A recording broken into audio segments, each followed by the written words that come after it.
In 1978, an Oxford scholar working from Ethiopian manuscripts flagged a passage the popular Western Bible had never included, a second prayer, structurally distinct from ordinary liturgy, that the tradition claims does not comfort but expels.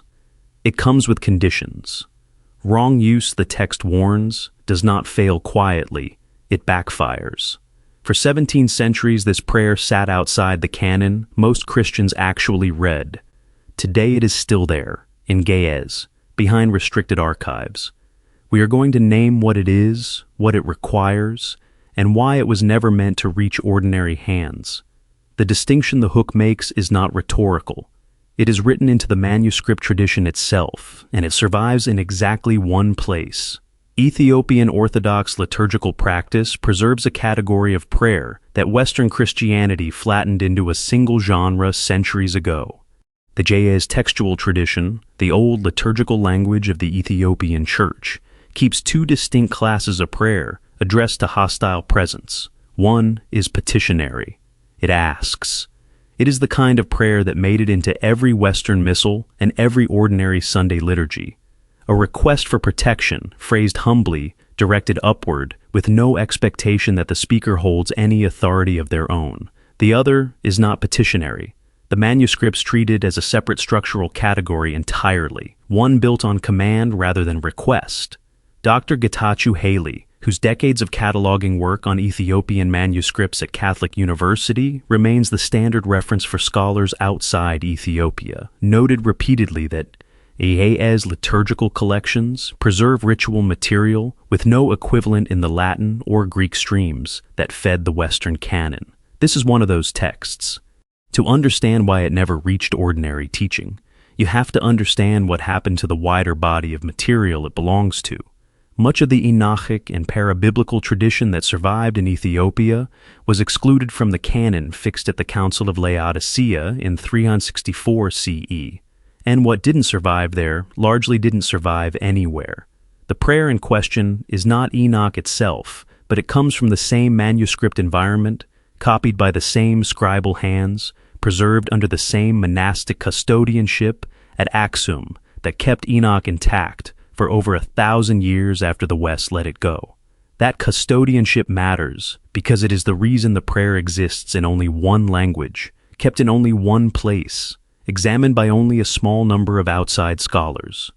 Direct access to the fuller Aksum archive has been restricted since the 1970s, when Ethiopian church authorities classified significant portions of it as protected cultural property. What has been translated comes largely through partial catalogs and targeted scholarly requests, not open publication. So, here is the first real distinction, and it is worth sitting with before we go any further. A protection prayer assumes the danger stays where it is and simply cannot reach you. A removal prayer assumes the danger is already present and does something about it. The Ge'ez tradition does not treat these as two versions of the same idea. It treats them as different tools, built for different situations, requiring different things from the person speaking them. Ordinary Christians across nearly every tradition were given the first tool. Almost none were given the second, and the text is not vague about why. The manuscripts describe the removal prayer as conditional, in a way the protection prayer is not. A protection prayer works regardless of who says it, because it asks rather than commands. The removal prayer, according to the same textual tradition, requires something from the speaker before it functions at all. Say it without meeting that requirement, and the text does not describe the prayer as simply falling flat. It describes something closer to backfire. That single distinction, functional if used correctly, dangerous if not, is very likely the real reason this prayer stayed out of ordinary teaching for as long as it did. A church responsible for millions of untrained believers has an obvious institutional problem. Handing out a tool, the text itself says, can go wrong. A prayer that only comforts carries no such risk. You can hand it to anyone. Which raises the question the rest of this video is built around. What exactly does this prayer require of the person speaking it, and what happens when that requirement isn't met? The manuscripts are specific about both. And the specificity is exactly what got buried. The manuscripts are specific about what this prayer requires, and the specificity starts with a single idea. This is not a formula that works because of what is said. It works according to the text, because of who is saying it and what stands behind them when they say it. The Ge'ez material frames this through a concept that runs underneath most ancient thinking about hostile spirits and rarely survives into modern popular religion: naming as command. In this framework, to name something correctly, with full knowledge of what you are naming and by what right you are naming it, is not description. It is an act of authority exercised over the thing named. A prayer that merely asks for help does not require this authority, because it isn't claiming to exercise any. A prayer that commands departure is a different kind of speech act entirely, and the tradition treats it that way. The text lays out what it calls 3 conditions for the prayer to function as intended. First, right authority. The speaker must stand in a recognized position relative to the tradition, not simply possess the words. Second, right knowledge. The speaker must understand, at least in outline, what is actually being invoked and why, not recite the formula as inert ritual language. Third, right internal state. The speaker must not themselves be compromised, divided, or complicit with the thing they are attempting to command. The manuscript is blunt about this last condition in particular. A speaker whose own standing is uncertain does not neutrally fail to invoke authority they do not have. They expose that absence out loud to the exact thing the prayer is meant to command. This is the part worth pausing on, because it isn't unique to this obscure Ethiopian tradition. It is the same failure mode described in a story most viewers already half know from the New Testament itself, and the parallel is exact enough that it is very likely not coincidental. In the book of Acts, 7 sons of a Jewish chief priest named Sceva attempt to cast out a spirit by invoking a name they had heard used successfully by someone else. They have the words. They do not have the standing. The account describes the spirit turning on them directly, naming its awareness of who legitimately holds the authority they are borrowing and who does not. Before the confrontation turns physically violent, the men flee, injured and humiliated. The text does not treat this as a failed request. It treats it as a command issued by people with no right to issue it, answered accordingly. That story survived in the Western canon because it functions as a cautionary anecdote. What did not survive is the underlying mechanism it illustrates, the same mechanism the Ethiopian manuscripts describe directly and systematically, rather than through a single narrative example. Acts shows you the failure. The Ge'ez tradition explains why the failure happens, and under what conditions it does not. Before we go further, it's worth being precise about what this video is and is not claiming. This is not a script that will teach you to use anything. The tradition itself treats the prayer's content as something transmitted only under the 3 conditions just described, not something to be extracted from a manuscript and repeated by an untrained reader. What we are reconstructing here is the logic the text uses, the shape of the mechanism, and the historical reasons it stayed contained. Keep that distinction in mind for what comes next, because it matters more as the specifics narrow. With the mechanism established, the manuscripts move to the part that made this material genuinely difficult for the wider church to circulate. It is not enough in this tradition to command a hostile presence to leave in general terms. The text describes the prayer as effective specifically because of what it names when it commands, and the naming is precise rather than generic. This is where the Ge'ez material becomes noticeably more guarded, even in its own internal language. Earlier passages in the same manuscript group speak relatively openly about doctrine, history, and the conditions just outlined. When the text turns to what the prayer actually invokes, the phrasing shifts into something closer to ritual shorthand, the kind of compressed, elusive language ancient scribes used when a concept was considered too significant or too volatile to spell out in ordinary prose for an untrained reader. Dr. Ephraim Isaac, working from the same Aksum manuscript tradition that preserved the fuller Enoch text, flagged this exact pattern in related material, passages that grow linguistically dense and elliptical at precisely the points where the popular Western editions either paraphrase loosely or omit the section outright. It is not an accident of translation. It is the manuscript closing ranks around its most sensitive content. So, the question the tradition itself keeps circling, and the question this video has been building toward is simple to state and was apparently not simple to answer safely for an ordinary congregation. What specifically does this prayer name? Not the vague category of hostile spirit. The specific thing the manuscript claims gives the prayer its force. That answer exists. It has survived.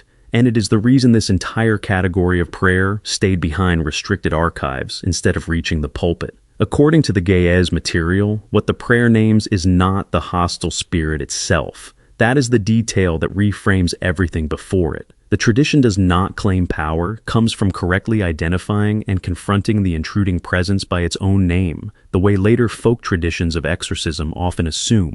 It claims something closer to the opposite. The prayer names the authority the speaker stands under, invoked with enough specificity that the presence being commanded has no ambiguity left about the chain of command it is being addressed from. This is why the three conditions from the previous section matter so completely. The words alone identify nothing new to a hostile presence the text assumes already knows exactly what it is.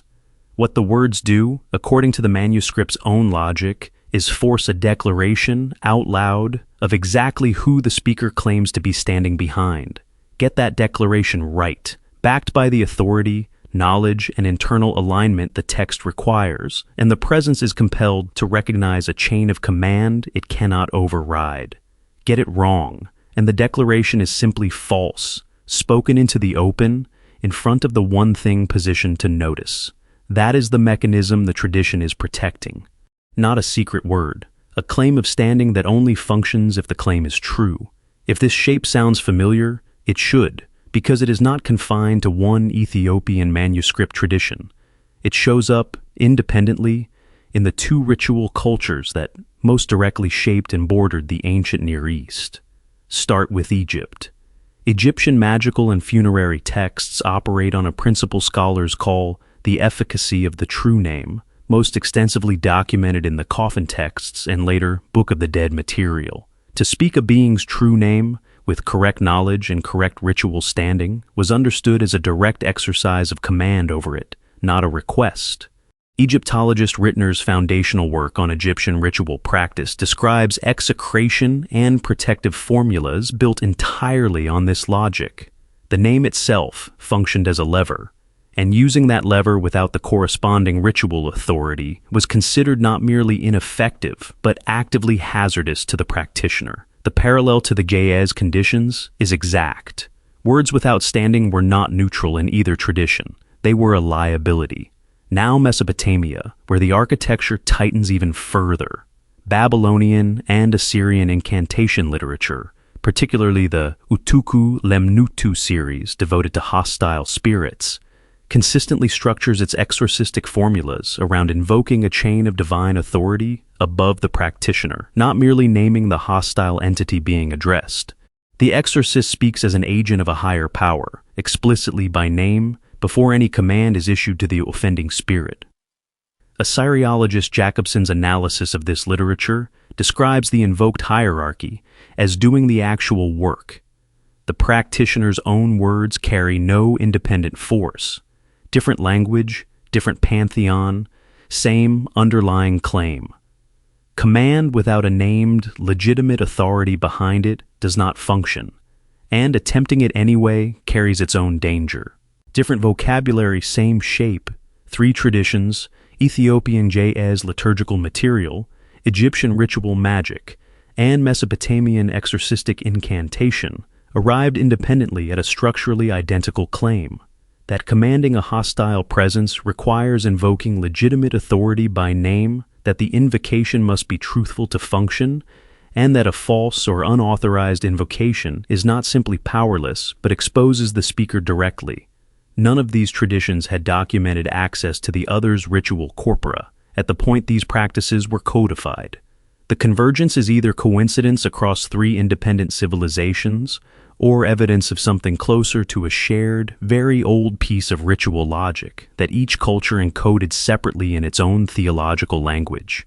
This is also, finally, the piece that explains something from 2 sections ago that was left open deliberately. The 7 sons of Sceva were not just amateurs echoing a phrase they liked the sound of. Under this framework, They attempted a declaration of standing they did not possess in front of something specifically positioned to test exactly that claim. The account in Acts is not a story about a botched exorcism.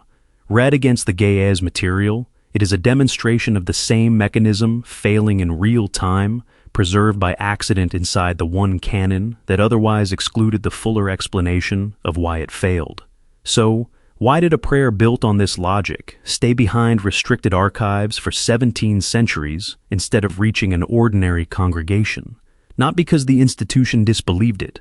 The suppression pattern here matches the rest of the Ethiopian manuscript tradition too closely to be about disbelief. It is about liability. A petitionary prayer carries no institutional risk. Anyone can say it, correctly or badly, and nothing goes wrong that wasn't already wrong. A prayer the tradition itself describes as backfiring on a false or unauthorized claim of authority is a different kind of object entirely. One, a church responsible for millions of untrained believers had every institutional reason to keep narrow, controlled, and largely unpublished, rather than teach at scale and risk exactly the outcome. Acts already shows happening to 7 men who tried it without standing. Let me be clear about what this video is and is not claiming. I'm not telling you a specific formula exists that you should go looking for and attempt to use. The tradition itself is explicit that the prayer's force depends on conditions most people reading a manuscript casually could never verify they meet. What I am saying is narrower. 3 independent ritual traditions encoded the same underlying claim about naming, authority, and the danger of getting it wrong, and one branch of that claim survived, intact, in a language and archive most of the world never had access to. The manuscripts are still at Axum, behind restriction. The distinction between the prayer that asks and the prayer that commands is still there, in Ge'ez, exactly where it has been since before the West decided which version of this tradition was safe enough to hand to everyone else.